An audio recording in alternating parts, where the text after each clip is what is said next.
Salve, salve, rapaziada, beleza? Aqui é o Bertão do canal Fantástico News, sejam todos bem-vindos. Bom, galera, vamos para a notícia de hoje, né? Peguei um trecho aqui do canal do Wagner, né? Que pós-jogo ontem, né? Santos e Corinthians, né? Sabemos que o Santos fez uma partida horrorosa, né? Como eu falei no último vídeo ontem. E o Santos e teve lá nos bastidores, pós-jogo, tudo, lá na sala de imprensa lá. O Wagner fez uma pergunta que o Alexandre Matos se irritou. E aí o Wagner até colocou isso aqui no Twitter, né? Ao invés de responder, me chamou de antiético por questionar os valores financeiros da contratação. Disse que eu não tinha esse direito, pois ninguém quer saber do meu salário. Ora bolas, uma comparação totalmente sem nexo. Apenas pedi para o executivo do Santos explicar se por um atleta caríssimo não é utilizado. Jogou cerca de 20 minutos em 4 meses e não é mais relacionado para os jogos. Isso está se referindo ao Brahim Bilal, tá, galera? Isso se chama transparência e respeito por mais de 8 milhões de torcedores apaixonados. E aí eu peguei o texto do próprio canal do Wagner que ele falou sobre isso, né? O que o Alexandre Matos falou, a discussão dele lá na coletiva de imprensa, tá? Vamos ouvir? Se vocês quiserem ver o vídeo completo, com mais detalhes, tá lá no canal do Wagner, tá? Vocês vão avaliar junto comigo aqui. Deixa eu dar sequência aqui ao Alexandre Matos. Falo, depois você fala. Eu estou repetindo o que você falou. Você falou, tira o Gabigol da lista. Não tira o Gabigol da lista, porque o Gabigol é uma contratação, né? Que tem estratégia, que tem aprovação do professor, como todas têm, né? Aprovação do professor, aprovação do presidente, do financeiro. Ele não vai deixar eu falar, eu não vou falar. Então, Vitor, eu não vou deixar eu falar, né? Então, você fez a pergunta, eu estou respondendo. Então foram 29 saídas, né, as chegadas, algumas deram certo, outras ainda estão em evolução, podem dar certo, se não derem certo vão seguir um outro caminho, que infelizmente é o natural de qualquer clube do mundo, não é do Santos, é de qualquer clube.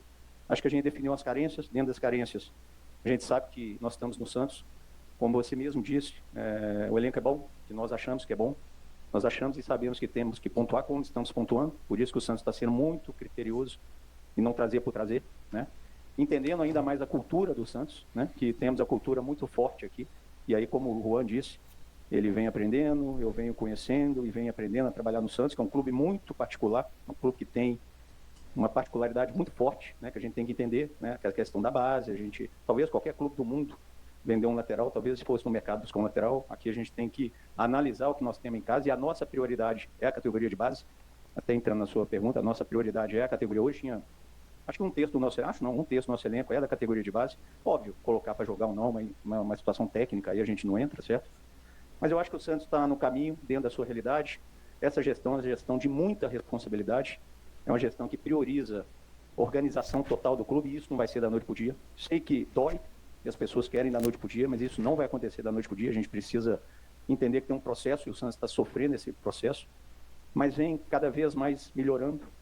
E a gente sabe que tem um norte, né? E vai ter dificuldade, vai ganhar jogos, infelizmente vão ter dificuldade em alguns outros jogos, mas o importante é o Santos hoje.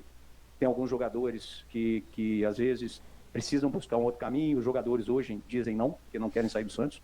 Quando eu cheguei e conhecendo o mercado de longa data, antigamente era queria ir embora de qualquer jeito, hoje jogadores que às vezes vão, né, a gente não está aproveitando, às vezes, e tem uma dificuldade, porque o cara vê que o ambiente é bom, que o Santos paga em dia, que as coisas estão indo no caminho. Claro que nem tudo vai ser acertado, algumas coisas, algumas contratações, algumas decisões não vão ser realização onde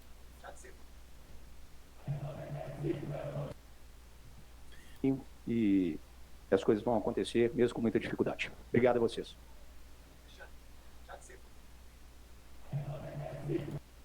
Galera, aí não mostrar as partes, mas foi basicamente aquilo que ele falou, né? Que não tem, não tá sendo ético, entre outras coisas assim, né?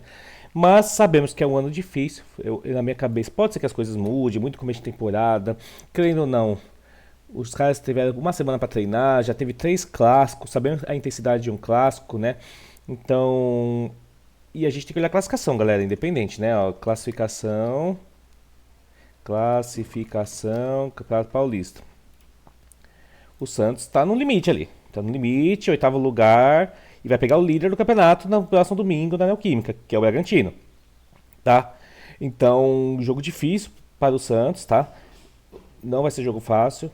Eu acho que o Santos vai ter que buscar essa vitória, até para afastar a crise. O Santos já vem de 3 jogos, só ganhou a primeira rodada, perdeu para o Palmeiras, empatou com o Guarani, jogando mal, empatou com... Mas poderia, do pior dos casos, ter pelo menos segurado ali o finalzinho do jogo, poderia estar com 7 pontos e ir ali no quarto, quinto lugar, né? Mas agora tá arriscado, tá arriscado. Então o Santos vai ter que buscar essa vitória. Jogo duríssimo para o Santos, tá? Eu acho. E as coisas têm que melhorar, rapaziada. As coisas têm que melhorar. Tem essas crises, bastidores, jornalismo, jogadores. Isso só quem sabe muito prejudicado isso é o Santos, tá? Eu sei que ontem o Santos não mereceu o empate. Falando mais de cabeça fria, né? Já tinha falado isso daí. Óbvio, teve. Agora pensando de cabeça fria, é questionável a falta. Tem gente que acha que foi, tem gente que acha que não foi. Realmente eu acho que não foi. Mas, na minha opinião, também a Corinthians, a arbitragem prejudicou o Santos a partida inteira. Só errou no lance da falta. E querendo ou não, vamos pensar do outro lado. Se fosse o Santos ter feito a partida que o Corinthians fez. O Corinthians teve chance de matar o jogo bem antes dessa falta. Pênalti perdido, N jogadas perdidas. O goleiro tomou um frangaço, né? Que segundo é o goleiro da mídia, né? Como joga no Corinthians, está na seleção brasileira, né? E ainda vem esses argumentos de Hugo e Brazão. Nem se compara, rapaziada. O Hugo só tá na seleção porque joga no Corinthians. Essa é a verdade. Se o Hugo jogasse no Santos, jogasse no Botafogo, jogasse no Fluminense, jogasse até no São Paulo, ele não estaria na seleção brasileira. Até porque o Rafael do São Paulo é melhor que ele, o Fábio do Fluminense é melhor que ele. Entendeu? O John, quando estava no Botafogo, era bem melhor que ele. E mesmo assim não ia pra seleção. Entendeu? Só está na seleção porque joga no Corinthians. Sabemos que o jogador do Corinthians e Flamengo tem um privilégio a mais de estar na seleção brasileira. Independente se está jogando bem ou mal. Tá? A gente vê isso direto. Porque o Paquetá vai voltar pro Flamengo. Copa do Mundo. O Paquetá já está sendo convocado, mesmo não jogando tão bem lá na Premier League. No futebol brasileiro, ele jogar um pouquinho que ele joga, se ele jogar 30, 40% do que ele joga, ainda mais no Flamengo, ele vai estar na seleção. Vai pra Copa do Mundo. Entendeu? Essa é a realidade, essa. Então, a gente vai ter um grande exemplo agora, o Gerson. O Gerson, quando estava no Flamengo, seleção. Foi pra Rússia para ser convocado pra seleção. Vamos ver se no Cruzeiro ele vai voltar pra seleção. Depois vocês podem me cobrar isso daí. A não ser que ele esteja comendo muita bola. Agora, se estiver jogando ok, não vai ser convocado. Então, no Brasil, você tem que jogar no Flamengo ou no Corinthians para ter mais vitrine, para ir pra seleção brasileira. O Brazão, ele recusou ir pro Flamengo. Se o Brazão for pro Flamengo, ele vai pra seleção brasileira. O Santos sempre foi assim. Vanderlei foi o melhor goleiro do Santos. 2, 3 anos. Do Santos não, o melhor goleiro do Brasil naquela época. E não foi nenhuma vez convocado. Pra seleção. Entendeu? Esse mesmo Hugo Souza, quando estava ainda no Flamengo, nem tinha jogado profissionalmente, já foi convocado pra seleção brasileira pelo Tite. Entendeu? Então por isso que eu acho que tem esses pontos aí. Então às vezes nem é meritocracia. É realmente ao clube que o cara joga. Mas assim, independente se foi falta ou não, os corintianos estão chorando. Eu acho que eles tinham que reclamar mais com a incompetência do time deles não ter vencido a partida antes. Igual o Santos, beleza, jogou mal contra o Guarani. Foi incompetência do Santos, independente se jogou mal ou não, tomar aquele gol do jeito que tomou, dar um escanteio de graça pro Guarani aos 50 minutos do segundo tempo. Entendeu? O Santos teve chance lá com o Lautaro, quando tava 1-0, de matar a partida. O Lautaro chutou por cima. Que se faz o gol ali, acabava, o Santos vencia o Guarani. É incompetência. Não adianta reclamar que o juiz deu 6 minutos de acréscimo. Porque perdeu o Santos tinha que ter ganhado. Perdeu o gol. Os caras perderam a chance de matar o jogo. E clássico pune. Isso é histórico. O clássico e o futebol é assim. Quem não faz, toma. O Corinthians teve N chance de matar o jogo. Não matou. Por também incompetência técnica, porque querendo ou não, o time do Corinthians é mais organizado, é melhor que o Santos? A verdade é essa, rapaziada, o Corinthians é melhor que o Santos, tem jogadores individualmente, às vezes nem é melhor, mas que estão mais confiantes, o time está mais organizado com o Dorival Júnior, então, se impôs melhor, mas também tem deficiências técnicas no Corinthians, não é à toa que eles, se fosse um time melhor ontem, talvez o Palmeiras, o Flamengo, o jogo teria sido, o Santos teria tomado 2, 3, do nível que o Santos jogou o primeiro tempo. Ontem, se fosse um Flamengo, talvez um Cruzeiro, o Santos já tinha virado o primeiro tempo derrotado. A verdade é essa. Beleza, rapaziada? Então, eu acho que o Santos, ou o Santos, como o Santos ainda não tem pontas para jogar, ou o Santos muda a sua formação para 4-4-2, joga sem pontas, reforça mais meio campo, ou tem que trazer logo um jogador de lado. Mas o Michael, não sei o que.